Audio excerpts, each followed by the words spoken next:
مجاہد صاحب، ISPR کی جانب سے اعلامیہ جاری کر دیا گیا ہے، کیا کہیں گے اب آپ؟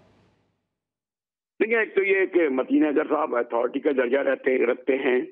لیکن میں یہ ضرور کہوں گا کہ اس کو بالکل سمپلیفائی مت کریں، اور ایک بہرحال ریاست کا اپنا ایک سرکاری موقف ہوتا ہے، بیانیہ ہوتا ہے، وہ 100% تو ہم اس سے ایگری نہیں کر سکتے نا، کیونکہ تہران جو ہے نہ دہلی ہے نہ کابل ہے، کہ ایران پہلا ملک تھا جس نے پاکستان کو ایکسیپٹ کیا تھا۔ اس وقت اگر آپ جیو پولیٹیکل دیکھیں، ایک عرصے سے کوشش ہو رہی تھی امریکنز کی کہ اس حماس کے محاذ سے ہمیں کنورٹ کر دیں کہیں اور انہوں نے ہمیں یہ بھی پتا ہے، متین صاحب کو پتا ہے کہ یہ جو پورس بارڈر ہے، ایک عرصے سے ادھر سے اور ایک پراکسی وار ادھر لڑی جا رہی تھی، اور اس کو براہ راست دہلی سے اس کو فیڈ کیا جا رہا تھا، یعنی یہاں کے جو ملیٹنسی تھی یا سو کالڈ لشکر سپاہ تھے، جب وہاں جو BLA BRA تھی، انہیں نان اسٹیٹ ایکٹر کا لفظ آپ کو پھر استعمال کرنا چاہیے۔ یہ حقیقت ہے، نان اسٹیٹ ایکٹر جو طالبان کی صورت میں ایکٹیو تھے،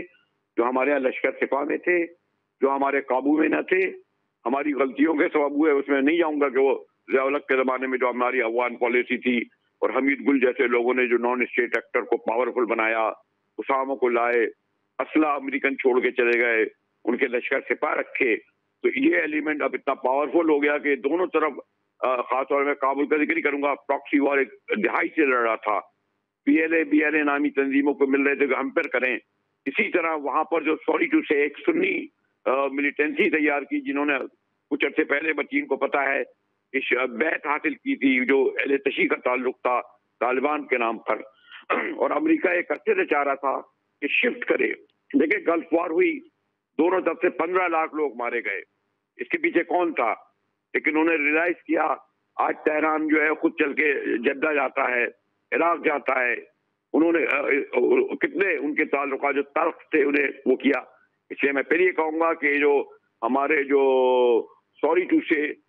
سرکاری بیانیہ اپنی جگہ، لیکن جو آپ کی میڈیا بریگیڈ نکل گئی ہے اور یک طرفہ طور پر اس نے تہران پر گولہ باری کر دی ہے، اس پورے بیک گراؤنڈ کو بھی پس منظر میں رکھے۔ ایک عرصے سے چاہا جا رہا تھا کہ اس طریقے سے ایک ماحول پیدا کیا جائے، تو اس لیے میں ابھی کہوں گا حالات اتنے نہیں بگڑے، اور میرا یہ خیال ہے کہ بلکہ ذرائع کا کہنا ہے کہ چائنا نے خاموش سفارتکاری کے ذریعے دونوں ممالک کے درمیان رابطہ کیا ہے۔ اور اگر آپ ابھی دیکھیے کہ یوکرین وار میں کیا ہوا، ہمیں استعمال کیا گیا، ہمیں ہم سے اسلحہ خرید کے جو ہے وہ بھجوایا گیا وہاں پر، اور اس موقع پر دیکھیں چائنا نے مداخلت کری اور چین اور روس نے وہ سازش ناکام بنائی۔ اس وقت بھی ایک بہت بڑی